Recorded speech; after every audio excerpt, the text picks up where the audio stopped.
ದೇವರಾದ ಯೇಸು ಕ್ರಿಸ್ತನ ನಾಮಕ್ಕೆ ಮಹಿಮೆ ಉಂಟಾಗಲಿ. ನನ್ನ ದೇವರು ಪ್ರೀತಿ ಸ್ವರೂಪಿಯಾಗಿದ್ದಾನೆ. ಯಾರಾಗಿದ್ದಾನ್ರಿ?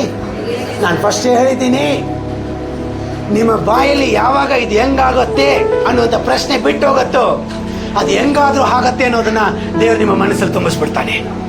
ಅದು ಹಾಗೇ ಆಗತ್ತೆ, ನಡೆದೇ ನಡೆಯುತ್ತೆ ಅನ್ನುವಂಥ ಮನಸ್ಸನ್ನು ದೇವರು ತುಂಬಿಸಿ ಅದು ನಡೆಯೋದನ್ನ ನಿಮ್ಮ ಕಣ್ಗಳು ನೋಡುವಂತೆ ಮಾಡುತ್ತಾನೆ.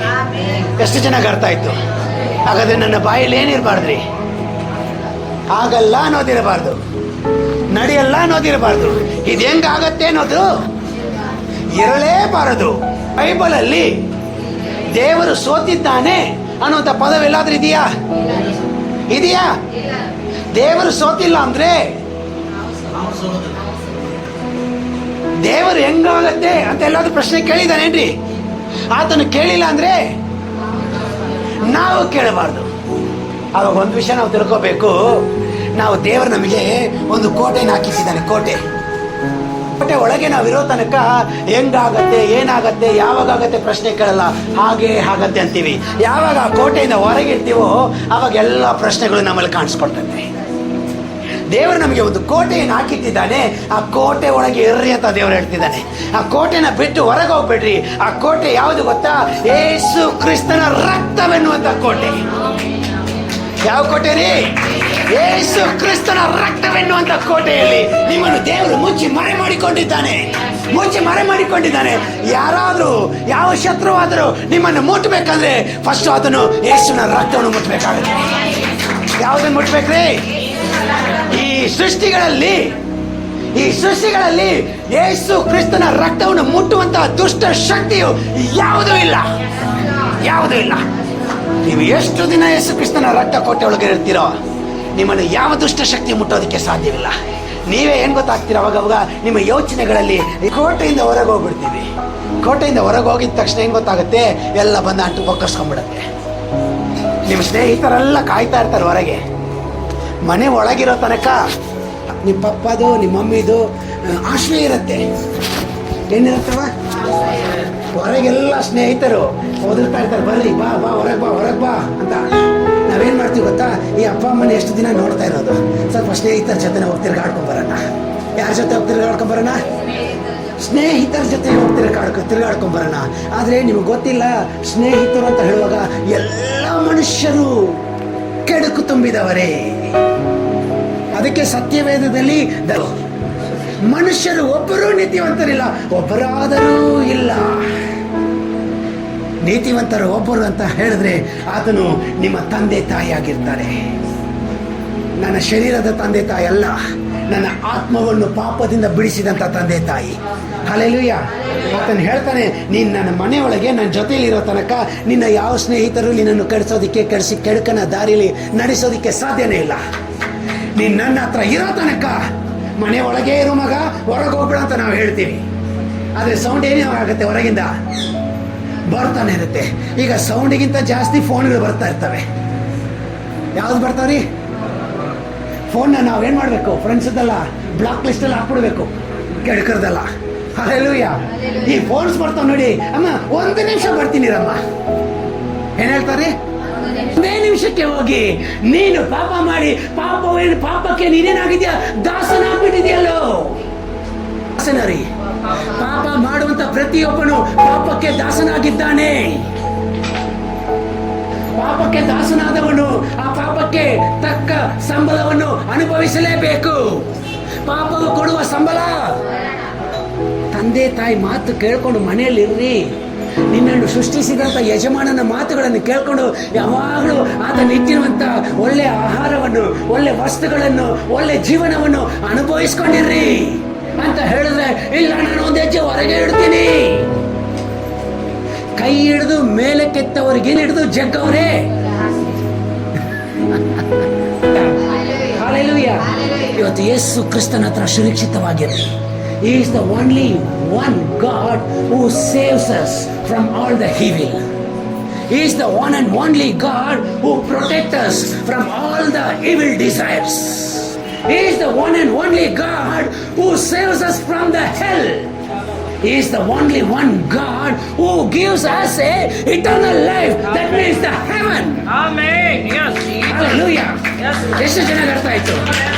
ಆತನು ಹೇಳ್ತಾನೆ, ನಿತ್ಯ ನಿತ್ಯ ನಿತ್ಯ ನಿತ್ಯವಾಗಿ ಸಂತೋಷದಿಂದ, ಸಮಾಧಾನದಿಂದ, ಸುರಕ್ಷಿತವಾಗಿ, ಆನಂದದಿಂದ, ಐಶ್ವರ್ಯದಿಂದ, ಅಭಿವೃದ್ಧಿಯಿಂದ ನೀವು ಜೀವಿಸಬೇಕೆನ್ನುವುದಕ್ಕಾಗಿ ನಾನು ನಿಮ್ಮನ್ನು ಹೆಸರಿಟ್ಟು ಕರೆದು ನನ್ನ ಬಳಿಯಲ್ಲಿ ಇಟ್ಕೊಂಡಿದ್ದೀನಿ.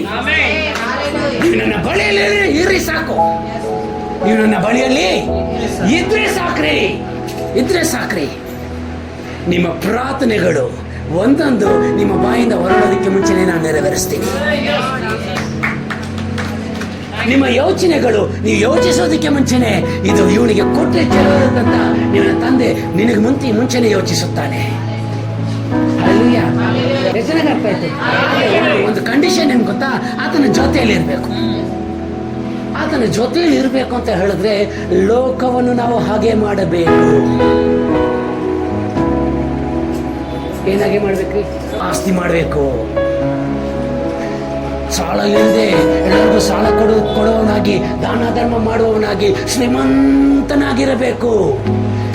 ಯಾವ ವಿಷಯದಲ್ಲೂ ಯಾರಾದ್ರೂ ಕೇಳಿದ್ರೆ ಕೊರತೆನೇ ಇಲ್ಲ ಅನ್ನುವಂಥ ಪರಿಸ್ಥಿತಿಯಲ್ಲಿ ನಾನು ಇರಬೇಕು. ಅದಕ್ಕೆ ಆದಷ್ಟು ಮಟ್ಟಿಗೆ ನಾನು ಗೊಳೆ ಮಾಡ್ತೀನಿ. ಆದಷ್ಟು ಮಟ್ಟಿಗೆ ನಾನೇನ್ ಮಾಡ್ತೀನಿ? ನಾನು ಮಾತ್ರ ಕಷ್ಟಪಡೋದು, ಏನೋ ಸುಖವಾಗಿರೋದಲ್ಲ, ನನ್ನ ಮಕ್ಕಳು ಸುಖವಾಗಿರಬೇಕು. ಅವರ ಮಕ್ಕಳು ಏನ್ ಮಾಡ್ತೀರ? ಅದಕ್ಕೆ ಎಷ್ಟು ಕಷ್ಟ ಪಡ್ತೀವಿ. ಕೆಲವೊಂದ್ಸರಿ ಯಾರಿಗೆ ಬೇಕಾದ್ರೂ ಮೋಸ ಮಾಡಕ್ಕೂ ರೆಡಿ. ನನಗೆ ಬರುತ್ತೆ ಅಂತ ಹೇಳಿದ್ರೆ ನೀನು ಹಾಳಾಗೋಗು. ಏನ್ ಮಾಡ್ತೀರಿ ಅಷ್ಟಿಟ್ಟು ಆತನು ಹೇಳ್ತಾನೆ, ನನ್ನ ಸಮ್ಮುಖದಲ್ಲಿ ಇದ್ರೆ ಈಗ ಇವಳು ನಿಮ್ ಜೊತೆಲೇ ಇರ್ತಾಳೆ ಅಂತ ಇಟ್ಕೊಳ್ರಿ. ಸ್ವಲ್ಪ ಗಮನಿಸ್ರಿ. ಈ ಮಗಳು ತಾಯಿ ಜೊತೆನೇ ಇರ್ತಾಳೆ ಅಂತ ಇಟ್ಕೊಳ್ರಿ. ಈ ತಾಯಿ ಈ ಮಗಳ ಬಗ್ಗೆ ಚಿಂತಿಸಲ್ವಾ? ಮುಂಜಾನೆ ಎದ್ದ ತಕ್ಷಣ ಏನ್ ಮಾಡು ಅಂತ ಹೇಳ್ತಾರೆ? ಫಸ್ಟ್ ಏನೋ ಜಳಕ ಮಾಡು, ಕೈ ಕಾಲು ಮುಖ ಆದ್ರೂ ತೊಳ್ಕೊ ಹೇಳ್ತೀಯಲ್ಲವ. ಹೇಳಿದ ತಕ್ಷಣ ಏನ್ ಮಾಡ್ತಿ? ಅವಳು ರೆಡಿ ಆಗ್ತಾ ಇದ್ದಾಗಲೇ ಈ ಕಡೆ ನಾಷ್ಟ ರೆಡಿ ಮಾಡ್ತಿ. ಅವಳೇನಾದ್ರು ಕೇಳ್ತಾಳೆ ನಾಷ್ಟ ರೆಡಿ ಮಾಡು ಅಂತ, ರೆಡಿ ಮಾಡ್ತಿ.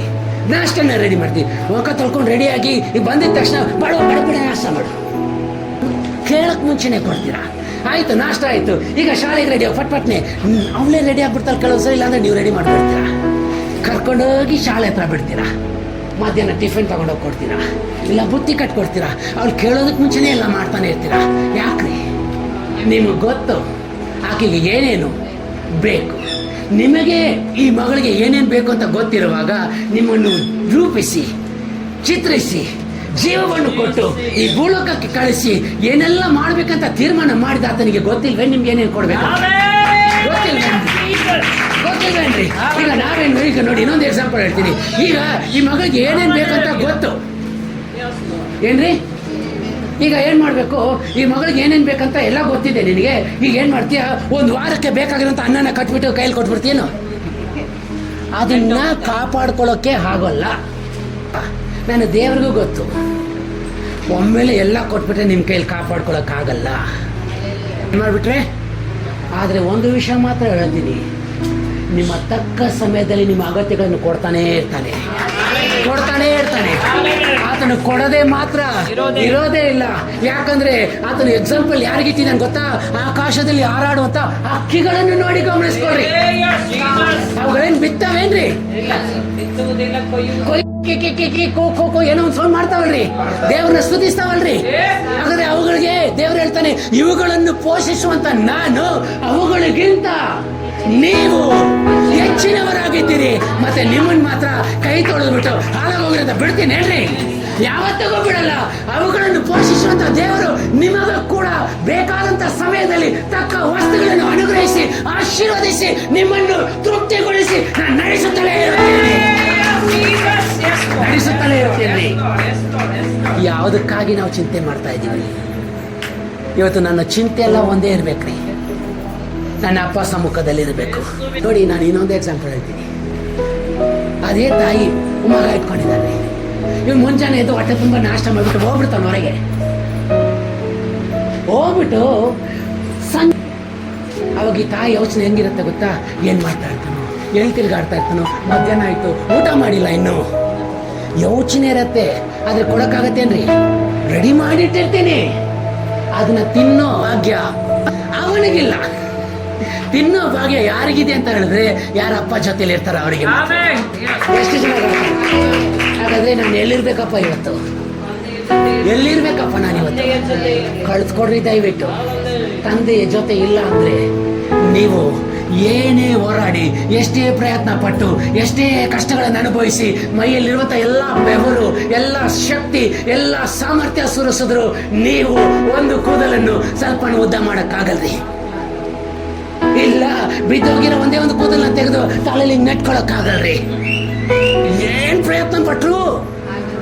ಹಾಗಾದ್ರೆ ಕೂದಲ ಬರೆಸೋದು, ಕೂದಲ ಬಿಡಿಸೋದು ವಾಕ್ಯ ಹೇಳುತ್ತೆ, ನನ್ನ ಚಿತ್ತವಿಲ್ಲದಿದ್ದರೆ ಒಂದು ಕೂದಲು ಕೂಡ ನಿನ್ನಿಂದ ಬೀಳೋದಿಲ್ಲ. ನಿನ್ನ ಎಲ್ಲ ಕೂದಲುಗಳನ್ನು ಎಣಿಕೆಯಲ್ಲಿಟ್ಟಿದ್ದೀನಿ, ಯಾವುದಕ್ಕೂ ಉಪಯೋಗ ಬರದೆ ಟೈಮ್ಗೆ ನಾವೇ ಕಟ್ ಮಾಡಿ ಹಾಕ್ಬಿಡ್ತೀವಿ. ಏನವ ಕಟ್ ಮಾಡದೆ ಇದ್ರೆ ಕೊನೆಯಲ್ಲಿ ಏನು ನಾಯಿ ಬಳತ ಹಿಂಗ್ ಬಂದ್ಬಿಡ್ತವೆ. ಗಂಡಸರಿಗೆ ಇಲ್ಲಿ ಹಿಂಗ್ ಬಂದ್ಬಿಡ್ತವೆ, ಹಿಂಗ್ ಬಂದ್ಬಿಡ್ತವೆ, ಇಲ್ಲೆಲ್ಲ ಬರ್ತವೆ. ಅದಕ್ಕೇನ್ ಮಾಡ್ತಾರೆ? ಆ ಕಟಿಂಗ್ ಮಾಡೋ ಕೂದಲೇ ದೇವ್ರು ಏನ್ ಮಾಡಿದಾನಂತೆ. ಮತ್ತೆ ನಿಮ್ಮ ಜೀವನ ಕೂದಲಿಗಿಂತ ವೇಸ್ಟ್ ಏನ್ರಿ? ಮತ್ತೆ ಯಾಕೆ ಕೊರತೆಗಳ ಬಗ್ಗೆ ಮಾತಾಡ್ತಿದ್ರಿ? My precious God is with me. The most high and holy God is with me. He has promised to me. I am going to bless you. He has promised to me. I am going to be enlarge your borders. He has promised to me. He will give a good health and strong life. Then why we have to be suffer and say the doubtful words from our mouth? ಅದನ್ನು ಹೇಳ್ತಾನೆ, ಇಂದರಿಂದ ನಾನು ನಿಮ್ಮನ್ನು ಆಶೀರ್ವದಿಸ್ತೀನಿ. ಏನ್ ಮಾಡ್ತೀನಿ? ನಾನು ಎಲ್ಲಿರ್ಬೇಕ್ರಿ? ಉಚಿತವಾಗಿ ನಿಮಗೆ ಕೊಡೋದಕ್ಕಾಗಿಟ್ಟಿದ್ದಾನೆ. ನೀವು ನನ್ನ ಹತ್ರ ಬಂದ್ಬಿಡ್ರಿ. I am going to give this gift. ಆ ಗಿಫ್ಟ್ ಅದನ್ನೇನಂತೀವಿ, ಉಚಿತಾರ್ಥವಾಗಿ ಕೊಡುವಂತ ನಿತ್ಯ ಜೀವ. ನನ್ನ ಜನ ನಿತ್ಯ ಜೀವ ಗಿಫ್ಟ್ ಪಡ್ಕೊಳ್ಳೋಕ್ಕೆ ನನ್ನ ತಂದೆನ ನಾನು ಮೆಚ್ಚಿಸ್ತಾ ಇದ್ದೀನಿ. ಹಲ್ಲೆಲೂಯಾ. ದೇವರು ನಮ್ಮನ್ನ ಏನಕ್ಕೆ ಕರೆದಿಲ್ರಿ? ಬಂಡುತನಕ್ಕೆ ಕರೆಯದೆ. 1ನೇ ಥೆಸಲೋನಿಕ ಪಡೆದ ಪುಸ್ತಕ 4ನೇ ಅಧ್ಯಾಯ 7ನೇ ವಾಕ್ಯ. ಓದ್ರಿ ಆ ವಾಕ್ಯ. ದೇವರು ನಮ್ಮನ್ನು ಬಂಡುತನಕ್ಕೆ ಕರೆಯದೆ ಶುದ್ಧರಾಗಿರುವುದಕ್ಕೆ ಕರೆದರು. ಹಲ್ಲೆಲೂಯಾ.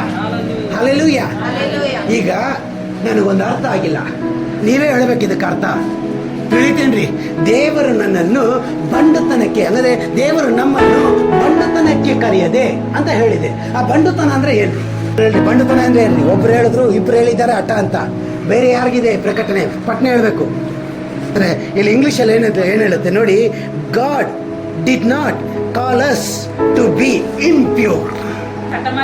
ನಮ್ಮನ್ನು ದೇವರು ಅಶುದ್ಧರಾಗಿರುವುದಕ್ಕೆ ಕರೆದಿಲ್ಲ, ಶುದ್ಧರಾಗಿರುವುದಕ್ಕೆ. ಹಲ್ಲೆಲೂಯಾ. ದೇವರು ನಮ್ಮನ್ನು ಏನಕ್ಕೆ ಕರೆದಿಲ್ವಂತ್ರಿ? ಅಶುದ್ಧರಾಗಿರುವುದಕ್ಕೆ ಕರೆದಿಲ್ಲ. ಈಗ ಯಾವ್ದು ಅಶುದ್ಧ? ಫಸ್ಟ್ ಆಜ್ಞೆ, ನೀನು ದೇವರಾದ ಯೆಹೋವನನ್ನು ಪೂರ್ಣ ಮನಸ್ಸಿನಿಂದಲೂ, ಪೂರ್ಣ ಹೃದಯದಿಂದಲೂ, ಪೂರ್ಣ ಶಕ್ತಿಯಿಂದಲೂ ಪ್ರೀತಿಸಿರಿ. ಅದಕ್ಕೆ ಕೆಳಗೆ ಮಾತುಗಳು ಹೇಳುತ್ತೆ, ನೀನು ಆಕಾಶದಲ್ಲಾಗಲಿ ಭೂಮಿಯಲ್ಲಾಗಲಿ ಭೂಮಿಯ ಕೆಳಗಿರುವಂತಹ ಯಾವುದೋ ಒಂದು ವಸ್ತುಗಳನ್ನಾಗಲಿ ಪೂಜಿಸಬಾರದು. ಅದರ ರೂಪಗಳನ್ನೇನ್ ಮಾಡಬಾರ್ದು? ನಮಸ್ಕರಿಸಲಬಾರದು. ಹಂಗಂದ್ರೆ ಹೇಳ್ರಿ, ಅಶುದ್ಧವಾಗ್ತಾ ಇದೆಯಾ? ಈಗ ಚೆನ್ನಾಗಿ ಅರ್ಥ ಮಾಡ್ಕೊಳ್ರಿ. ಅಶುದ್ಧವಾದವರು ದೇವರನ್ನು ನೋಡಕ್ಕಾಗತ್ತಾ? ಅದಕ್ಕೆ ಅಲ್ಲಿ ವಾಕ್ಯನೇ ಹೇಳುತ್ತೆ, ಎಲ್ಲರೂ ಪಾಪ ಮಾಡಿ ದೇವರ ಮಹಿಮೆಯನ್ನು ಹೊಂದಲಾರದೆ ಹೋಗಿದ್ದಾರೆ. ಎಷ್ಟು ಚೆನ್ನಾಗಿ ಅರ್ಥ ಆಯ್ತು. ಇವತ್ತು ದೇವರಿಂದ ನಾನು ಬಿಡುಗಡೆಯನ್ನು ಹೊಂದ್ಕೊಳಕ್ ಆಗ್ತಾ ಇದ್ದೀನಿ ಅಂತ ಹೇಳಿದ್ರೆ ನಾನು ಎಲ್ಲೋ ಪಾಪ ಮಾಡಿದ್ದೀನಿ ಅಷ್ಟೇ. ಏನ್ ಮಾಡಿದ್ದೀನಿ? ಎಲ್ಲವೂ ತಪ್ಪು ನನ್ನಲ್ಲಿ ಅಡಗಿಕೊಂಡಿದೆ. ಈ ತಪ್ಪು ನನ್ನಲ್ಲಿರೋ ತನಕ ಬಿಡುಗಡೆ ನನಗೆ ಬರಲ್ರಿ. ಬಿಡುಗಡೆ ಬೇಕು ಅಂತ ಹೇಳಿದ್ರೆ ನಾನು ಮಾಡಿದ ತಪ್ಪು ದೇವ್ರೆ, ನಾನು ಒಪ್ಕೊಳ್ತೀನಿ ದೇವ್ರೆ, ಇನ್ಮೇಲೆ ತಪ್ಪು ಮಾಡಲ್ಲ ದೇವ್ರೆ, ನನ್ನನ್ನು ಕ್ಷಮಿಸಿ ಅಂತ ಕೇಳಬೇಕಾಗಿದೆ. ಆತನು ಕ್ಷಮಿಸುವುದಕ್ಕೆ ಶಕ್ತನಾಗಿದ್ದಾನೆ.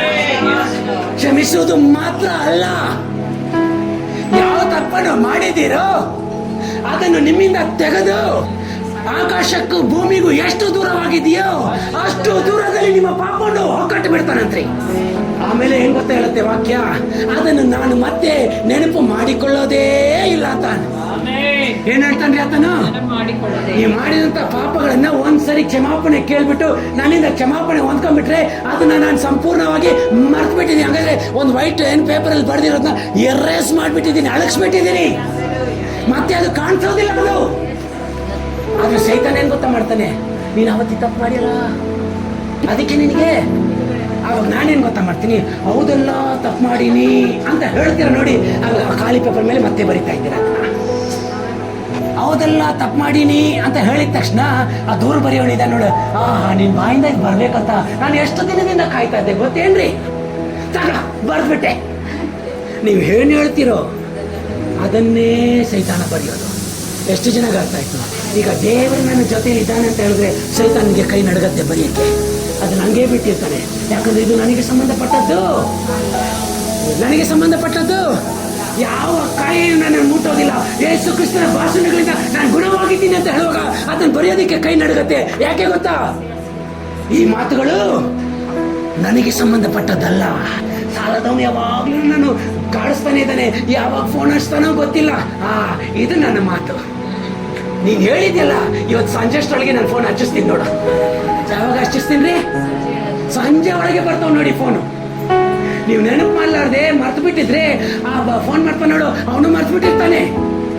ನೀವು ನೆನಪು ಮಾಡ್ತೀರಾ, ಅಲ್ಲಿಂದ ಅವ್ನು ಮಾಡ್ತಾನೆ ಫೋನ್. ಅವನು ನೆನಪು ಮಾಡಿಸೋದು ಯಾರು ಗೊತ್ತಾ? ಎಷ್ಟು ಶಾಣೆ ಇದೀರ್ರಿ. ಕೇಳಿದ್ರೆ ದೇವ್ರು ನನ್ನನ್ನು ಬಂಡುತನಕ್ಕೆ ಕರೆದಿಲ್ರಿ, ನಾನು ಶುದ್ಧನಾಗಿರೋದಕ್ಕೆ ಕರೆದಿಲ್ಲ ನನ್ನ ದೇವರು. ಇದೇ ಶುದ್ಧವಾದಂಥ ಮಾತುಗಳು. ಯಾವ್ದು ಶುದ್ಧವಾದಂಥ ಮಾತುಗಳು? ಯೇಸು ಸ್ವಾಮಿ ಒಂದು ಕಡೆ ಹೇಳ್ತಾನೆ, ನಾನು ಹಾಡುವ ಪ್ರತಿ ಮಾತು ಅದು ನನ್ನದಲ್ಲ, ಅದು ದೇವರದು. ದೇವರದು. ಈಗ ನೋಡಿ, ಒಂದು ಶಿಷ್ಯರು ಬಂದು ಯೇಸು ಕ್ರಿಸ್ತನ ಹತ್ರ ಬಂದು ನಿಂತ್ಕೊಂಡು, ಯೇಸುವೆ ಅವಳೊಬ್ಬ ಕುರುಡ ಇದ್ದ ನೋಡಿ, ಆ ಕುರುಡ, ಅವ್ನು ಕುರುಡನಾಗೋದಕ್ಕೆ ಕಾರಣ ಏನು? ಅವ್ರ ಅಪ್ಪ ಮಾಡಿದ ತಪ್ಪ, ಅವ್ರ ಅಪ್ಪ ಅಮ್ಮ ಮಾಡಿದ ತಪ್ಪ, ಅವ್ನು ಮಾಡಿದ ಪಾಪನ ಯಾರು ಮಾಡಿದ ಪಾಪ ಅಂತ ಕೇಳ್ತಾರೆ. ಯಾರು ಮಾಡಿದ ಪಾಪ ಇವನು ಈ ತರ ಕುರುಡನಾಗಿದ್ದಾನೆ ಅಂತ ಕೇಳಿದಾಗ ಯೇಸು ಸ್ವಾಮಿ ಏನ್ ಹೇಳ್ತಾನೆ, ಇದು ಇವ್ರ ಅಪ್ಪ ಅಮ್ಮ ಮಾಡಿದ ಪಾಪ ಅಲ್ಲ, ಇವ್ನು ಮಾಡಿದ ಪಾಪ ಅಲ್ಲ, ಇದು ದೇವರ ನಾಮಕ್ಕೆ ಮಹಿಮೆ ಉಂಟಾಗುವಂತೆ ನಡೆದಂತ ಘಟನೆ. ಈಗ ನೋಡಿ, ಇದು ನಿಜವಾಗ್ಲೂ ಇದು ದೇವರಿಂದ ಬಂದಂತ ಮಾತಾ. ಯೇಸು ಸ್ವಾಮಿಯ ಯೋಚನೆಗಳನ್ನು ನೋಡಿ, always it is a positive. Yesu ಸ್ವಾಮಿಯ ಯೋಚನೆಗಳು, ನಮ್ಮ ಯೋಚನೆಗಳು, ನಮ್ಮ ಯೋಚನೆಗಳು ಯೇಸು ಕ್ರಿಸ್ತನ ರಕ್ತ ಕೋಟೆ ಒಳಗೆ ಇರ್ತಾರೆ ನೋಡಿ. ನೀವು ಚೆನ್ನಾಗಿ ತಿಳ್ಕೊಳ್ರಿ, ಯೇಸು ಕ್ರಿಸ್ತನ ರಕ್ತ ಕೋಟೆ ಅಂತ ಹೇಳುವಾಗ ದೇವರು ಬಂದು, ಯೇಸು ಕ್ರಿಸ್ತನ ಬಂದು ನಿಮ್ಮನ್ನು ತನ್ನ ರಕ್ತದಿಂದ ಕ್ರಿಯೆಗೆ ದೇವರಿಗೆಂದು ಕೊಂಡ್ಕೊಂಡ್ಬಿಟ್ಟ. ಯಾರಿಗೆಂದು ಕೊಂಡ್ಕೊಂಡ್ಬಿಟ್ಟಾರಿ? ಹಂಗಂದ್ರೆ ಯೇಸು ಕ್ರಿಸ್ತನು ನಿಮ್ಮನ್ನ ಈ ರಕ್ತ ಒಳಗೆ ಮುಚ್ಚಿಬಿಟ್ಟ ಅಂತ ಹೇಳಿದ್ರೆ ನೀನ್ ದೇವರಿಗೆ ಸ್ವಂತವಾದವಳು ಅಂತ ಹೇಳ್ಬಿಟ್ಟಾನೆ. ಯಾರಿಗೆ ಸ್ವಂತವಾದವಳು? ಈಗ ದೇವ್ರು ಏನ್ ಗೊತ್ತಾ ಮಾಡ್ತಾನೆ, ನಿನ್ನ ಕೈ ಹಿಡ್ಕೊಳ್ತಾನೆ. ಆತನ ಏನ್ ನಡೆಸ್ಬೇಕು, ಎಲ್ಲಿ ನಡೆಸ್ಬೇಕು, ಏನ್ ಮಾತಾಡ್ಬೇಕು, ಹೇಗ್ ಮಾತಾಡ್ಬೇಕು, ಎಲ್ಲ ಆತನೇ ಮಾಡ್ತಾನೆ. ನೀನ್ ಏನ್ ಮಾಡ್ಬೇಕು? ಮೌನವಾಗಿರಬೇಕಷ್ಟೇ. ಈಗ ನಮ್ದು ಕೆಲಸ ಏನ್ ಗೊತ್ತೇನ್ರಿ? ನಮ್ಮ ಯಜಮಾನ ಜೊತೆಲಿದ್ದಾನೆ, ನಮ್ಮ ಯಜಮಾನನ್ನೇ ಬೈತೀನಿ ಅಂತ ನಾನು ಮುಂದೋಗ್ತೀನಿ. ಬಾಡಿಗಾರ್ಡ್. ನಮ್ಮ ಜೀವನದಲ್ಲಿ ಯೇಸು ಸ್ವಾಮಿ ಹೇಳ್ತಾನೆ, ನಿಮ್ಮನ್ನು ನಾನು ಕ್ರಿಯೆಗೆ ಕೊಂಡುಕೊಂಡಿದ್ದೀನಿ. ಯಾವುದಕ್ಕೆ ಕೊಂಡ್ಕೊಂಡಿದ್ದೀನಿ? ಯಾವ್ದ್ರಿಂದ ರೀ? ಯಾವ್ದ್ರಿಂದ ಕೊಂಡ್ಕೊಂಡಿರಿ? ಕ್ರಿಯೆಗೆ. ಯೇಸು ಸ್ವಾಮಿ ರಕ್ತದಿಂದ ನಾನು ನಿಮ್ಮನ್ನು ಕೊಂಡ್ಕೊಂಡಿದ್ದೀನಿ. ಏನಾಗಿರ್ಬೇಕಂತ ಗೊತ್ತಾ? ಏನಾಗಿರ್ಬೇಕಂತ ಗೊತ್ತಾ? ಅಲ್ಲಿ ವಾಕ್ಯ ಇರುತ್ತೆ, ನಿಮ್ಮನ್ನು ರಾಜ್ಯವನ್ನಾಗಿಯೂ ಯಾಜಕರನ್ನಾಗಿಯೂ ಮಾಡಿದ್ದೀನಿ ಕ್ರಿಯೆಗೆ ಕೊಂಡುಕೊಂಡು. ಯಾವ ರಾಜ್ಯ ಅದು? ಬಾಯಿರೋರು ಮಾತ್ರ ಅಲ್ರಿ. ದೇವರ ರಾಜ್ಯಕ್ಕಾಗಿ ನಮ್ಮನ್ನು ರಾಜ್ಯವನ್ನಾಗಿ ದೇವರು ಆರಿಸ್ಕೊಂಡಿದ್ರೆ ನಾವ್ ಹೆಂಗ್ ಜೀವಿಸ್ಬೇಕ್ರಿ? ರಾಜ್ಯ ನಾನೇ ಇಟ್ಕೊಳ್ರಿ. ನಾನು ದೇವರ ರಾಜ್ಯ ಅಂದ್ರೆ ಯಾರ ಆಡಳಿತ ನಡಿಬೇಕಿಲ್ಲಿ? ದೇವರ ಆಡಳಿತ ನಡಿಬೇಕಂದ್ರೆ ಯಾರ ಮಾತಲ್ಲಿ ಕ್ರಿಯೆ ಮಾಡುತ್ತೆ? ಹಾಗಾದ್ರೆ ನೀನು ಆಡುವಂತ ಪ್ರತಿಯೊಂದು ಮಾತು ಯಾರದ್ರಿ? ದೇವರ ಮಾತಾಗಿದ್ರೆ ಯಾವ ರೀತಿಯಾದ ಮಾತುಗಳಿರುತ್ತೆ? ಧನಾತ್ಮಕವಾದಂತ ಮಾತುಗಳೇ ನಿಮ್ಮ ಬಾಯಿಂದ ಬರುತ್ತದೆ. ಎಷ್ಟು ಜನಕ್ಕೆ ಅರ್ಥ ಆಯ್ತು? ಅದಕ್ಕೆ ದೇವರು ಹೇಳ್ತಿದ್ದಾನೆ, ನಿಮ್ಮನ್ನು ನಾನು ಧನಾತ್ಮಕವಾದ ಮಾತುಗಳನ್ನು ಹಾಡುವುದಕ್ಕಾಗಿ ಆರಿಸಿಕೊಂಡಿದ್ದೀನಿ ಹೊರತು ಅಶುದ್ಧರಾಗಿರೋದಕ್ಕಾಗಿ ಅಲ್ಲ. ನಾನು ಕೆಲವೊಂದು ಕಡೆ ಪ್ರಾರ್ಥನೆಗೆ ಹೋಗುವಾಗ ಅವ್ರು ಬಂದು ಫಸ್ಟ್ ಹೇಳೋ ಗೊತ್ತಾ, ನನಗೆ ಏನು ನೋಯ್ತಾ ಇದ್ದೀರಿ, ಏನೇನು ನೋಯುತ್ತೆ ಅಂತ ನಾವು ಕೇಳೋದಿಲ್ಲ. ಅದೀಗ ಯೇಸು ಸ್ವಾಮಿ ಗುಣಪಡಿಸ್ಬಿಡ್ತಾನೆ ಅಷ್ಟೇ. ಏನ್ ಹೇಳ್ತೀರಿ? ಯೇಸು ಸ್ವಾಮಿ ಗುಣಪಡಿಸ್ಬಿಡ್ತಾನೆ ಅಷ್ಟೇ. ಏನ್ ಮಾಡಿದ್ರು ಸರಿ, ಮಾಡ್ಲಾರ್ದೆ ಇದ್ರು ಸರಿ, ಅಲ್ಲಿ ಯೇಸು ಸ್ವಾಮಿ ಗುಣಪಡಿಸೇ ಪಡಿಸ್ತಾನೆ. ತಿಳಿತೇನ್ರಿ? ಆದ್ರೆ ನಿಮ್ಮ ಫಸ್ಟ್ ಮಾತು, ಹೆಂಗಾಯ್ತ್ರಿ ಇದು, ಎಷ್ಟು ವರ್ಷದಿಂದ ರೀ, ಏನೇನ್ ಪಾಪ ಮಾಡಿದಾನ ಇವನು, ಯಾವ್ದೇ ಬಂದು ಪಡ್ಕೊಂಡ್ಬಿಡ್ತೋ ಏನಂತೀರಿ? ಅದಕ್ಕೆ ತಕ್ಕ ಹಾಗೆ ಬಾಜುವಲ್ಲಿ ನಿಂತಿರ್ತಾನೆ ನೋಡಿ ಒಬ್ಬ. ಅವನು ಹೇಳ್ತಾನೆ, ಇವನು ಈ ಥರ ಎಲ್ಲ ಮಾಡ್ತಾ ಇದ್ದಾರಿ, ನಮ್ಮನ್ನೇ ಒಂದಿನ ಬೈದಾರಿ ಇವನು. ಅದಕ್ಕೆ ದೇವ್ರು ಇಲ್ಲಿ ಕರ್ಕೊಂಡ್ಬಂದು ನಿಲ್ಸಿದ್ದಾರೆ. ಅವ್ನು ನೀವೇ ಸ್ವಲ್ಪ ಪಾಠ ಹೇಳ್ರಿ ಬರೀ ಎಂಕರೇಜ್ ಮಾಡ್ತಾರೆ. ನಾವು ಅದನ್ನ ಕೇಳಿದ ತಕ್ಷಣ ಪ್ರಾರ್ಥನೆ ಮಾಡೋಗ್ಲಿ ಏನ್ ಗೊತ್ತಾ ಮಾಡ್ತೀವಿ, ದೇವ್ರೇ ಇವನಲ್ಲಿರುವಂತ ದುರಾತ್ಮನ ಓಡಿಸ್ರಿ, ಇವನ್ನ ಓಡಿಸ್ಬಿಡ್ರಿ. ಯಾರೊಂದಿಗೆ ಇದ್ದೀನಿ, ಯಾರ ಮಾತನ್ನ ಯೇಸು ಸ್ವಾಮಿ ಆಗಿದ್ದರೆ ಆತನು ಹೇಳ್ತಾನೆ, ಇದೆಲ್ಲ ಯಾವ ಲೆಕ್ಕಕ್ಕೂ ಇಲ್ಲ ಕಣೋ, ನನಗೆ ಸುಲಭವಾದದ್ದು, ನೀನು ಹೋಗು ಅಂತ ಹೇಳೋದು ಹೋಗ್ಬಿಡತ್ತೆ, ನೀನು ಬಿಡುಗಡೆ ಆಗು ಅಂತ ಹೇಳು. ಓದಿದ್ದೀರಿ ಎಲ್ಲಾದ್ರೂ ಬೈಬಲಲ್ಲಿ? ಎಲ್ಲಾದ್ರೂ ಓದಿರಿ? ಅವ ಒಣಗಿದ ಎಲುಬುಗಳು ಹೆಂಗಿರ್ತಾವ ನೋಡಿರಿ, ಹೆಂಗಿರ್ತಾವ್ರಿ ಒಣಗಿದ ಎಲುಬುಗಳು? ಅಲ್ಲಿ ಏನಾದ್ರು ಹಸಿ ಇರ್ತಾವ?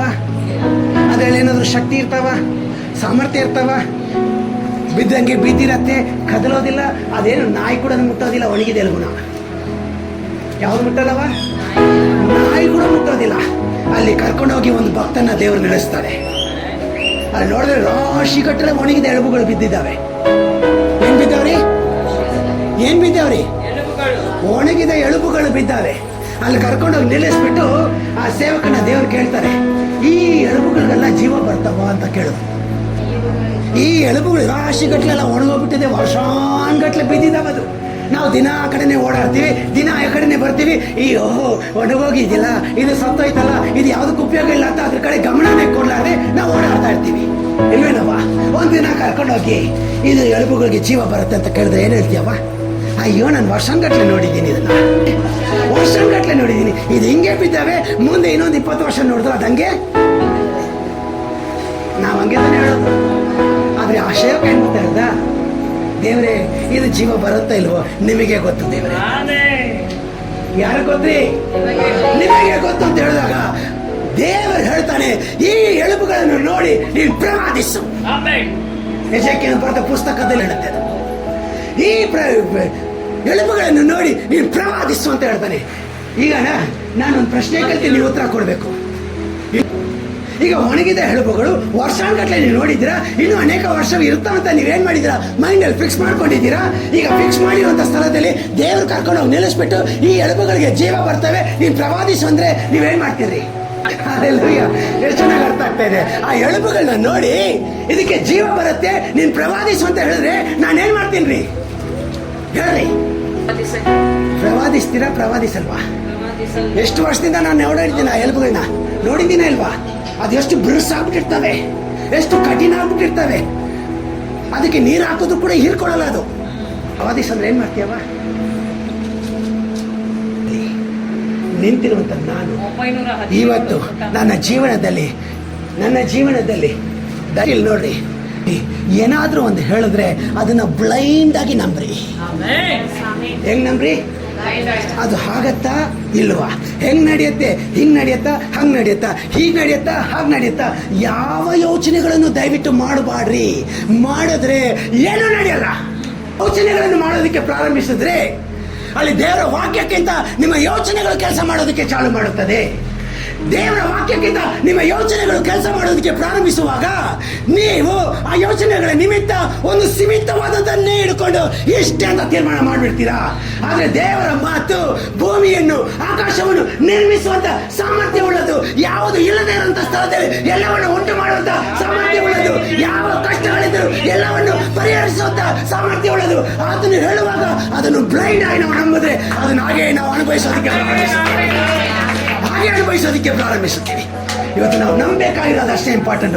ಆ ಯೆಶಾಯನನ್ನು ನೋಡಿ ಈ ಎಲುಬುಗಳಿಗೆ ಜೀವ ಬರ್ತೇವೆ ಅಂತ ಕೇಳಿದ್ರೆ ನಾವು ದಿನ ಇದೇ ರೋಡಲ್ಲಿ ಓಡಾಡ್ತೀವಿ, ಇದೇ ರೋಡಲ್ಲಿ ಬರ್ತೀವಿ. ಎಷ್ಟು ಮಂದಿಗಳು ನೋಡ್ತೀವಿ, ಅವ್ರು ಕುಡಿಯೋದು ಕುಡಿತಾನೆ ಇರ್ತಾರೆ, ಜಗಳ ಮಾಡ್ತಾನೆ ಇರ್ತಾರೆ, ಪೂಜೆಗಳು ಮಾಡೋದನ್ನ ಮಾಡ್ತಾನೆ ಇರ್ತಾರೆ, ವರ್ಷ ಜಾತ್ರೆ ನಡೀತಾನೆ ಇರುತ್ತೆ. ಅವರೆಲ್ಲ ಹೆಂಗ್ ದೇವರೇ ಬದಲಾಗ್ತಾರೆ ನಾನು ನೋಡ್ಬಿಟ್ಟಿದ್ದೇವೆ. ಈಗ ದೇವರು ಹೇಳ್ತಿದ್ದಾನೆ, ನೀನು ಬ್ಲೈಂಡ್ ಆಗಿ ನಂಬು. ನಾನು ಹೇಳ್ತೀನಿ, ಅವ್ರನ್ನ ನಾನು ರಕ್ಷಿಸ್ತೀನಿ, ಅವ್ರಗಳಿಗೆ ನಾನು ಜೀವ ಕೊಡ್ತೀನಿ, ಅವ್ರಗಳಿಗೆ ನಾನು ಜೀವ ಕೊಡ್ತೀನಿ. ಅದಕ್ಕೆ ಮಾರ್ಗ ಏನ್ ಗೊತ್ತಾ? ನೀನು ಪ್ರವಾದಿಸುವಂತ ಮಾತುಗಳೇ. ಯಾವ್ದ್ರಿ ಮಾರ್ಗ? ಯೇಸು ಕ್ರಿಸ್ತನ ಬಳಿಗೆ ಜನರು ಬರುವುದಕ್ಕೆ ದಾರಿ ನಾನೇ. ನಾನು ಎಲ್ಲಿ ಮಾತಾಡಬೇಕು ಅಲ್ಲಿ ಮಾತಾಡಲ್ಲ, ಎಲ್ಲಿ ಮಾತಾಡಬಾರ್ದು ಅಲ್ಲಿ ಮಾತಾಡಲಾರ್ದೆ ಇರಲ್ಲ. ನಾನು ದಾರಿ ಆಗಕ್ಕಾಗತ್ತ? ಆಮೇಲೆ ಏನ್ ಗೊತ್ತಾ ಮಾಡ್ತೀನಿ, ಯಾವ ಪಾಸ್ಟರ್ ಫೋನ್ ಹಚ್ಚನ ನನಗೆ ದಾರಿ ತೋರಿಸ್ತಾರೆ. ಏನ್ ಹೇಳಿನಿ? ಯಾವ ಪಾಸ್ಟರ್ ಫೋನ್ ಹಚ್ಚನ ಏನ್ ಪ್ರವಾದನೆ ಹೇಳ್ತಾರೆ. ದಾರಿ ಕಳ್ಕೊಳಕ್ ಹೋಗ್ತಾ ಇದೀವಿ. ದಾರಿ ನಿಮ್ಮ ಬಾಯಲ್ಲಿ ದೇವ್ರು ಇಟ್ಟಿದ್ದಾನ್ರಿ. ಕನ್ಫಸ್ ಇಟ್. ಹೇಳಿದ ತಕ್ಷಣ ಆ ಎಲುಬುಗಳೆಲ್ಲ ಎದ್ದು ನಿಂತಿಲ್ಲ. ಹೇಳ್ತಾ ದೊಡ್ಡ ಸೈನ್ಯವಾಗಿ ಅದು ಬದಲಾಯಿತು. ನೀವು ಹೇಳ್ತಾ ದೊಡ್ಡ ಆಶೀರ್ವಾದಗಳು ನಿಮ್ಮನ್ನು ಹುಡುಕೊಂಡ್ ಬರುತ್ತೆ. ಹೇಳ್ತಾ ನಿಮ್ಮ ಶತ್ರುಗಳನ್ನ ನಿಮ್ಮ ಮುಂದೆ ನಿಲ್ಲಲಾರದೆ ಲಯವಾಗಿ ಹೋಗುತ್ತಾರೆ. ನಿಮ್ಮ ಬಾಯಿ ನುಡಿತಾ ಮಾರ್ಗಗಳು, ಹೊಸ ಮಾರ್ಗಗಳು ತೆರೆಯಲ್ಪಡೋದನ್ನ ನೀವು ನೋಡ್ತೀರಾ. ದಯವಿಟ್ಟು ದೇವರೊಂದು ಮಾತನ್ನು ಹೇಳುವಾಗ ಹೆಂಗೆ ಅಂತ ಯೋಚನೆ ಮಾಡೋದು ನಿಲ್ಲಿಸ್ಬಿಟ್ಟು ಹಾಗತ್ತೆ ನಾನು ನೋಡ್ತೀನಿ. ಎರಿಕೋ ಕೋಟೆಗೆ ಹೋಗ್ಬೇಕಾಗಿತ್ತು ಯೋಶುವ. ಎಲ್ಲಿ ಹೋಗ್ಬೇಕಾಗಿತ್ತು ರೀ? ಎರಿಕೋ ಕೋಟೆ ಒಳಗೆ ಹೋಗ್ಬೇಕಾಗಿತ್ತು ಸ್ವಾಧೀನ ಮಾಡ್ಕೊಳ್ಳೋಕೆ ದೇಶನ. ಆ ಎರಿಕೋ ಕೋಟೆ ನೋಡಿದ್ರೆ ಆ ಕೋಟೆಯ ಗೋಡೆ ಇದೆ ನೋಡಿ, ಆ ಗೋಡೆ ಇಲ್ಲಿಂದ ಹಿಡಿದು ಅಲ್ಲಿ ತನಕ 30 ಅಡಿ ಅಗಲ ಇದೆ ಅಂತೆ ಗೋಡೆ. ಎಷ್ಟು ಅಡಿ ಅವ? ಎತ್ತರ ಬಂದು 18 ಅಡಿ ಇದೆ ಅಂತ. ಅದಕ್ಕಿಂತ ಜಾಸ್ತಿ ಇರಬೇಕು. ಅಷ್ಟು ಎತ್ತರ. ಅಗಲ ಎಷ್ಟ್ರಿ? 30 ಅಡಿ. ಅದ್ರ ಮೇಲೆ ಗೋಡೆ ಮೇಲೆ ನೋಡಿ, ಈಗ ಮನೆಗಳೆಲ್ಲ ಕಟ್ಟಿರ್ತಾರೆ ಕೆಲವೊಂದು ಕಡೆ. ತಿಳಿತೇನ್ರಿ, ಅಂತ ದೊಡ್ಡ ಗೋಡೆನ ಹೆಂಗ್ ದೇವ್ರೆ ಬೀಳಿಸೋದು ಅಂತ ಹೇಳುವಾಗ ಆತನ ಕೈಲಿ ಆಗಲ್ಲ ಅಂತ ಹೇಳಿದಾಗ ಆತನು ಎಲ್ಲ ಸೈನ್ಯರನ್ನು ಕುತ್ಕೊಂಡು ಕೂರಿಸ್ಬಿಟ್ಟು ಪ್ರಾರ್ಥನೆ ಮಾಡ್ತಾನೆ. ಪ್ರಾರ್ಥನೆ ಮಾಡ್ಬಿಟ್ಮೇಲೆ ಸಂಜೆ ಹೊತ್ತಲ್ಲಿ ಯಾವ ಟೈಮಲ್ಲಿ? ಸಂಜೆ ಹೊತ್ತಲ್ಲಿ ಹೀಗೆ ಸ್ವಲ್ಪ ಬಯಲಿಗೆ ನಡ್ಕೊಂಡ್ ಬರ್ತಾನೆ. ನಡ್ಕೊಂಡ್ ಬರ್ತಾ ಇದ್ದಾಗ ಒಂದು ಮನುಷ್ಯನ ನೋಡ್ತಾನೆ. ಆತನು ಯಾರನ್ನ ನೋಡ್ತಾನ್ರಿ? ಮನುಷ್ಯನ ನೋಡ್ತಾನೆ. ಆ ಮನುಷ್ಯನ ಹತ್ರ ಹೋಗ್ಬಿಟ್ಟು, ನೀನು ನಮ್ಮ ಕಡೆಯವನ ಶತ್ರು ಕಡೆಯವನ ಅಂತ ಕೇಳ್ತಾನೆ. ಏನ್ ಕೇಳ್ತಾನೆ? ನೀನು ನಮ್ಮ ಕಡೆಯವನ ಇಲ್ಲ ಶತ್ರು ಕಡೆಯವನ? ಯಾಕಂದ್ರೆ ಅವನ ಕೈಗಳಲ್ಲಿ ಅಂತಂದ್ರೆ ಹೀರಿದ ಖಡ್ಗವಿತ್ತ. ಏನ್ ಇಟ್ಕೊಂಡಿದ್ದ ಅವನು? ಹೀರಿದ ಕತ್ತಿಯನ್ನು ಇಟ್ಕೊಂಡಿದ್ದ. ಹಿಂಗ್ ಖಡ್ಗನ ಇಟ್ಕೊಂಡ್ಬಿಟ್ಟಿದ್ದಾನೆ. ಆತನಿಗೆ ನಡೀತಾ ಇದ್ದಾನೆ ಆ ಮನುಷ್ಯನ ನೋಡಿದ ತಕ್ಷಣ ಯೋಶುವ ಕೇಳ್ತಾನೆ, ನೀನ್ ನಮ್ಮ ಕಡೆಯವನ ಇಲ್ಲ ಶತ್ರು ಪಾಳಿನ ಕಡೆಯವನ? ಅದನ್ನು ಹೇಳ್ತಾನೆ, ನಾನು ನಿಮ್ಮ ಕಡೆಯವನು ಅಲ್ಲ, ನಾನು ಶೈನಾಧೀಶ್ವರನಾದ ಯೆಹೋವನ ಕಡೆ. ಏನಂತಾನ್ರಿ? ನಾನು ಶೈನಾಧೀಶ್ವರನಾದ ಯೆಹೋವನ ಕಡೆಯು ಅಂತ ಹೇಳಿದ ತಕ್ಷಣ ಆತನು ಸಾಷ್ಟಾಂಗವಾಗಿ ಬಿದ್ದು ನಮಸ್ಕರಿಸಿ ಆತನನ್ನು ಆರಾಧಿಸುತ್ತಾನೆ. ಆಗ ಆತನು ಹೇಳ್ತಾನೆ ಜಯವು ನಿನ್ನದೇ ಅಂತ ಹೇಳ್ತಾನೆ. ಜಯವು ನಿನ್ನದೇ ಅಂತ ಹೇಳ್ತಾನೆ. ಈಗ ಕರೆಕ್ಟ್ ಆಗಿ ಹೇಳ್ರಿ, ಕೋಟೆ ಇದೆ, ಇದನ್ನ ಹೆಂಗ್ ಬೀಳ್ಸೋದು ದೇವ್ರೆ? ಅದ್ ಹೆಂಗ್ ಬೀಳ್ತಾವೆ ನಾನು ಗೆಲ್ಲೋದಿಕ್ಕೆ ಅಂತ ಕೇಳತ್ತೇನ್ರಿ? ಏನು ಹೇಳಿಲ್ರಿ. ಅವನು ಹೋದ, ಜಯವು ನಿಮಗೆ ಅಂತ ಹೇಳಿದ ತಕ್ಷಣ ಅವನು ಹೋದ, ಪಾಳ್ಯದ ಕಡೆಗೆ ಹೋದ. ಆ ಸೈನಿಗಳನ್ನೆಲ್ಲ ನೋಡ್ದ, ಹೇಳ್ದ, ದೇವರು ನಮಗೆ ಎರಿಕೋ ಪಟ್ಟಣನ ಕೊಟ್ಟಿದ್ದಾನೆ ಅಂತ ಹೇಳ್ದ. ಫಸ್ಟ್ ಮಾತೇನು ಹೇಳ್ದಾರಿ? ಅವನ ಮುಂದೆ 30 ಅಡಿ ಅಗಲ, 18ಕ್ಕಿಂತ ಹೆಚ್ಚಾದಂತ ಎತ್ತರವಾದಂತ ಗೋಡೆ ಇದೆ. ಈಗ ಇವನು ಹೇಳ್ತಾನೆ, ಈ ಪಟ್ಟಣನ ದೇವರು ನನಗೆ. ಶತ್ರುಗಳು ಕಾಣಿಸ್ತಾ ಇದ್ದಾರೆ, ಅಡ್ಡ ಗೋಡೆ ಕಾಣಿಸ್ತಾ ಇದೆ, ಸುತ್ತಲೂ ಆ ಪಟ್ಟಣ ಪೂರ್ತಿಯಾಗಿ ಗೋಡೆ ಇದೆ. ಹೆಂಗಿದಿರಿ ಗೋಡೆ? ಆ ಪಟ್ಟಣ ಪೂರ್ತಿ ಗೋಡೆ ಇದೆ. ಯಾವ ಕಡೆ ಸುತ್ತ ನೋಡಿದ್ರು ಗೋಡೆನೇ ಕಾಣಿಸೋದು ನಿಮಗೆ. ಇಲ್ಲಿ ಬಂದು ಸೈನ್ಯರಿಗೆ, ಅವ್ರಿಗೆ ಸಿಪಾಯಿಗಳಿಗೆ ಹೇಳ್ತಾನೆ, ದೇವರು ನಮಗೆ ಎರಿಕೋ ಪಟ್ಟಣವನ್ನು ಕೊಟ್ಟಿದ್ದಾನೆ. ಹಂಗಂದ್ರೆ ಆ ಗೋಡೆ ಬೀಳಿಸಿದ್ದು ಯಾರು ಗೊತ್ತಾ ಬೀಳಿಸಿದ್ದು? ಇವನಲ್ಲಿದ್ದಂತ ನಂಬಿಕೆ. ಯಾರು ಬೀಳಿಸಿದ್ರಿ? ಇವನಲ್ಲಿದ್ದಂತ ನಂಬಿಕೆ. ಆ ಗೋಡೆ ಬೀಳೋದಕ್ಕೆ ಮುಂಚೆನೆ ದೇವ್ರ ಪಟ್ಟಣ ಕೊಟ್ಟಿದ್ದಾನೆ ಅಂತ ಹೇಳ್ದ. ಗೋಡೆ ಬಿತ್ತು, ಪಟ್ಟಣನ ತಗೊಂಡ. ಎಷ್ಟು ಜನಕ್ಕೆ ಅರ್ಥ ಆಯ್ತು? ಇವತ್ತು ನಾವೇನ್ ಮಾಡ್ತೀವಿ? ಕೊಟ್ಟು ಬಿಡ್ರಿ ದೇವ್ರೆ, ನಾವು ಬೋಳೆ ಮನೆಗಳಿಗೆ ಹೋಗಿ ಕುತ್ಕೊಂಡು ದೇವ್ರು ನನಗೆ ಕೊಟ್ಟಿದ್ದಾನೆ ಹೇಳ್ತೀವಿ. ನಿಮ್ಗೆ ಗೊತ್ತಿಲ್ಲ, ಈ ಭೂಮಿ ಇದೆ ನೋಡಿ, ಭೂಮಿ ಎಷ್ಟು ದೊಡ್ಡದಿದೆ ಯಾರಿಗಾದ್ರು ಗೊತ್ತೇನ್ರಿ? ಏನವ? ಭೂಮಿನ ಯಾರಾದ್ರೂ ತಡೆದು ನಿಲ್ಸಕ್ಕಾಗತ್ತಾ? ಆಗತ್ತೇನವಾ? ಸಾಧ್ಯನೇ ಇಲ್ಲ. ನೋಡಿ ಎಷ್ಟು ಚೆನ್ನಾಗಿ ಹೇಳಿದ್ರು, ಸಾಧ್ಯನೇ ಇಲ್ಲ. ಎಷ್ಟು ಚೆನ್ನಾಗಿ ಅರ್ಥ ಆಯ್ತು. ಯೋಶುವ ಯುದ್ಧ ಮಾಡ್ತಾ ಇದ್ದಾಗ ಸಂಜೆ ಆಗ್ತಾ ಇದೆ. ಸಂಜೆ ಆತ ಹೇಳ್ತಿದ್ದಾನೆ, ಇನ್ನು ಸ್ವಲ್ಪ ಹೊತ್ತಿದೆ ಯುದ್ಧ ಮುಗಿಯೋದಕ್ಕೆ. ಏನ್ರಿ, ಸೂರ್ಯನು ಅಸ್ತಮ ಆಗ್ಬಿಟ್ಟ ಮೇಲೆ ಯುದ್ಧ ಮಾಡಂಗಿಲ್ಲ, ಮತ್ತೆ ನಾವು ಬಿಟ್ಟು ಹೋಗ್ಬೇಕಾಗತ್ತೆ. ನಾವು ಮಾರನೇ ದಿನ ಬಂದು ಯುದ್ಧ ಮಾಡೋಷ್ಟರಲ್ಲಿ ಇನ್ನೊಂದು ದೊಡ್ಡ ಸೈನ್ಯ ಬಂದ್ಬಿಡುತ್ತೆ, ಮತ್ತೆ ಯುದ್ಧ ಮಾಡ್ಬೇಕಾಗತ್ತೆ. ಆದ್ದರಿಂದ ದೇವರೇ, ಈ ಯುದ್ಧ ಮುಗಿಯೋ ತನಕ ಆ ಸೂರ್ಯನು ಅಲ್ಲೇ ನಿಂತಿರಬೇಕು, ಈ ಚಂದ್ರನು ಇಲ್ಲೇ ನಿಂತಿರಬೇಕಂತ ಹೇಳ ವಾಕ್ಯ ಹೇಳುತ್ತೆ. ಆ ಯುದ್ಧವು ಮುಗಿಯೋ ತನಕ ಸೂರ್ಯ ನಿಂತನ, ಚಂದ್ರ ನಿಂತನ, ಇಲ್ಲ ಭೂಮಿ ನಿಲ್ತಾ, ನೀವು ಹೇಳಬೇಕು. ಸೈಂಟಿಫಿಕ್ ಆಗಿ ಯೋಚನೆ ಮಾಡಿ. ಭೂಮಿ ಸೂರ್ಯ ರೌಂಡ್ ಹೊಡಿತಾನೇನ್ರಿ? ಸೂರ್ಯ ರೌಂಡ್ ಹೊಡಿತಾನ? ಏನ್ ಮಾಡ್ತಾನ? ಸೂರ್ಯ ಏನ್ ಮಾಡ್ತಾನೆ? ಹಾಗಾದ್ರೆ ಯಾರು ನಿಂತಿದ್ಯಾರು? ಇಡೀ ಭೂಮಿನ ನಿಲ್ಸಿದ್ಯಾರು? ಯಾರ ಮಾತು ಕೇಳಿ? ಯಾರ ಮಾತು ಕೇಳಿ? ದೇವರು ಹೇಳ್ತಾನೆ, ನಿಮ್ಮ ಮಾತು ಕೇಳಿ ನಾನು ಏನ್ ಬೇಕಾದ್ರೂ ಮಾಡಕ್, ನಿಮ್ಮ ಮಾತು ಕೇಳಿ ನಾನು ಏನ್ ಬೇಕಾದ್ರೂ ಮಾಡಕ್ ಹೇಳಿ. ನನ್ನ ಕೈಯಲ್ಲಿ ಏನ್ ಸಾಮರ್ಥ್ಯ, ಎಷ್ಟು ಸಾಮರ್ಥ್ಯ ಇದೆ ಅನ್ನೋದನ್ನ ತಿಳ್ಕೊಂಡಿರುವಂತ ನೀವು ಅದಕ್ಕೆ ತಕ್ಕ ಹಾಗೆ ಮಾತಾಡ್ರಿ, ಮಾತಾಡ್ರಿ. ನಿಮ್ಮ ಮಾತುಗಳನ್ನು ನಾನು ಕೇಳಕ್ಕೆ ರೆಡಿ ಆಗಿದ್ದೀನಿ. ನಿಲ್ಲಿಸಕ್ಕಾಗದಿರುವಂತ ಭೂಮಿನ ಒಬ್ಬ ಬೇರೆ ಮಾತಿನಿಂದ ನಿಲ್ಲಿಸ್ತಾನೆ. ಆ ದೇವರು ಹೇಳ್ತಿದ್ದಾನೆ, ಅದೇ ಸಾಮರ್ಥ್ಯ ಇವತ್ತು ನಿಮ್ಮ ಹತ್ರ ದೇವರು ಕೊಟ್ಟಿದ್ದಾನೆ. ಅದೇ ಆತ್ಮವನ್ನು ದೇವರು ಇವತ್ತು ನಿಮಗೆ ಕೊಟ್ಟಿದ್ದಾನೆ. ನಾನು ಏನ್ ಮಾಡ್ತಾ ಇದ್ದೀನಿ? ನನ್ನನ್ನು ಬಂಡುತನದಲ್ಲೇ ನಾನು ಬಿಟ್ಟಿದ್ದೀನಿ. ಹಾಗಾದ್ರೆ ಏನ್ ಗೊತ್ತಾ? ಇಂಪ್ಯೂರಿಟಿನಲ್ಲೇ ನಾನು ಜೀವಿಸ್ತಾ ಇದ್ದೀನಿ. ಅದಕ್ಕೆ ಈ ಪ್ಯೂರ್ ಆದಂತ ಮಾತುಗಳು ನನಗೆ ಅರ್ಥ ಆಗದೇ ಇದೆ. ಅಶುದ್ಧವಾದಂತ ಮಾತುಗಳನ್ನೇ ಹಾಡೋದ್ರಿಂದ ಈ ಶುದ್ಧವಾದವುಗಳಲ್ಲಿ ನನಗೆ ಏನು ತಿಳಿಯಲಾರದೇ ಇದೆ. ನಡೆಯುತ್ತೆ, ಏನ್ ಕೆಲಸ ಮಾಡುತ್ತೆ, ಎಷ್ಟು ಪರಾಕ್ರಮ ಇದೆ ನನಗೆ ಗೊತ್ತಿಲ್ಲ. ಅದಕ್ಕೆ ನಾನು ಕೊರತೆಗಳ ಬಗ್ಗೆ ಮುಂದೆ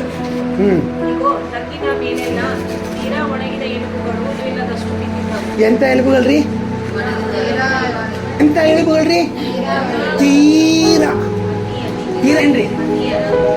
ಅಲ್ಟಿಮೇಟ್. ಅದಕ್ಕಿಂತ ನೆಕ್ಸ್ಟ್ ಒಣಗೋದಿಕ್ಕೆ ಬೇರೇನಿಲ್ಲ ಅದಲ್ಲಿ. ನಿಮ್ಮ ಫೈನಲ್ ಡಿಸಿಷನ್ ಅದು ಏನ್ರಿ? ಎಂತ ಡಿಸಿಷನ್ ರೀ? ತೀರಾ ಒಣಗಿದ ಎಲುಬುಗಳ ತಗ್ಗಿನಲ್ಲಿ ನನ್ನನ್ನು ಕರ್ಕೊಂಡೋಗಿ ನಿಲ್ಲಿಸ್ತಾ ದೇವು. ಆಮೇಲೆ ರೀ,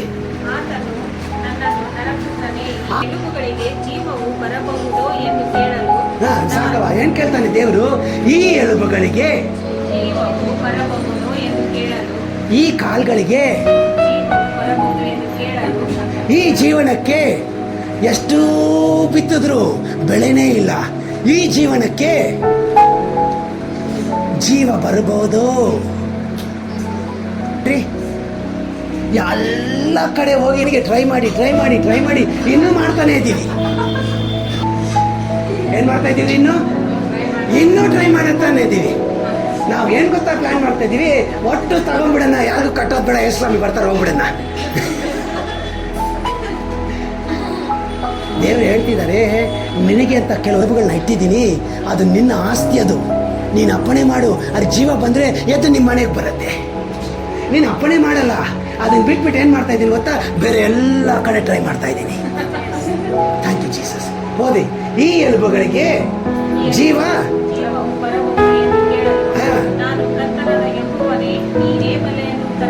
ನೀನೇ ಬಲ್ಲೆ ಎಂದು ಉತ್ತರ ಕೊಟ್ಟೆನು. ಅದಕ್ಕೆ ಆತನು ನನಗೆ ನೋಡು, ಆತನು ನನಗೆ ನೋಡಿ ನೀನು ಹೀಗೆ ಹೇಳ್ಬೇಕು ಅಂತ ಹೇಳ್ತಾನೆ. ಅಪ್ಪಣೆ ಅಂದ್ರೆ ಏನ್ ಗೊತ್ತಾ? ಹೀಗೆ ಹೇಳ್ಬೇಕು ನೀನು. ಹೀಗೆ ಅಪ್ಪಣೆ ಮಾಡಿದನು. ಏನ್ ಹೇಳ್ಬೇಕಂತ ಅಪ್ಪಣೆ ಮಾಡಿದ್ರು? ಮುಂದೋದ್ರಿ, ನೀನು ಎಲುಬುಗಳ ಮೇಲೆ ಏನ್ ಹಾರಿಸ್ಬೇಕಂತ್ರಿ? ಎಷ್ಟು ಜನ ಧ್ವನಿ ಇದೆ ರೀ? ಈ ಕಡೆ ದಂಡಿಯಲ್ಲಿ ನಿಂತ್ಕೊಂಡು ಆ ಕಡೆ JCB ಕೆಲಸ ಮಾಡ್ತಿರ್ತಾರೆ. ನಮ್ಮ ಧ್ವನಿ ಇಷ್ಟೇ ಇರತ್ತೆ, ಚೀರ್ತೀವಿ, ಕೇಳಲ್ಲ ಅವ್ರಿಗೆ. ಆದ್ರೂ ಕೇಳೋ ತನಕ ನಾವು ಬಿಡಲ್ಲ ಅವ್ರನ್ನ. ಎಲ್ವೇನವ ಏನ್ರಿ? ಅಯ್ಯೋ ನಾನು ಚೀರಿದ್ರೆ ಕೇಳಲ್ರಿ, ಯಾಕೆ ಸುಮ್ಮನೆ ಬಡ್ಕೊಳ್ಳೋದು, ಯಾಕೆ ಆಯಾಸ ಆಗೋದು ಅಂತ ಬಿಡ್ತೀವೇನ್ರಿ? ನಾನು ಸೋದ್ರೂ ಪರವಾಗಿಲ್ಲ, ಸತ್ರೂ ಪರವಾಗಿಲ್ಲ, ನಾನು ಧ್ವನಿ ಅವ್ನು ಮುಟ್ಟಬೇಕು. ಈಗ ದೇವರು ಹೇಳ್ತಿದ್ದಾನೆ, ಆ ಧ್ವನಿ ಅದೇ ಥರ ನಿನ್ನ ಬೆಳೆನ ಬೆಳೆಯೋದಕ್ಕಾಗಿ ಇಡು. ಇವತ್ತು ನಿನಗೆ ವಿರೋಧವಾಗಿ ಮಾಟ ಮಂತ್ರ ಮಾಡ್ತಾರೆ ನೋಡಿ, ಅದನ್ನ ಲಯ ಮಾಡೋದಕ್ಕಾಗಿಡು. ಅದು ತಲುಪೋ ತನಕ ನಿನ್ನ ಗಂಟಲು ಏನು ಮಾಡಬೇಡ. ಅಲ್ಲಿಂದ ಉತ್ತರ ಬರೋ ತನಕ ಆಯ್ತ್ರಿ, ಬಂದರಿ ಅಂತ ಉತ್ತರ ಕೊಟ್ಟೆ, ಬರ. ಈಗ ಸೌಂಡ್ ಸ್ಟಾಪ್. ಉತ್ತರ ಬಂದಿಲ್ಲ ಅಂದ್ರೆ ಏನ್ ಮಾಡ್ತೀವ್ರಿ? ಉತ್ತರ ಬಂದಿಲ್ಲ ಅಂದ್ರೆ ಈಗ ದೇವರು ಹೇಳ್ತಿದ್ದಾರೆ, ನೋಡುವ ಎಲುಬುಗಳಿಗೆ ಹೀಗೆ ಅಪ್ಪಣೆ ಮಾಡು. ಇದು ನಾನು ನೆಕ್ಸ್ಟ್ ಕಂಟಿನ್ಯೂ ಮಾಡ್ತೀನಿ ರೀ, ನನ್ನ ಟೈಮ್ ಐತೀಗ.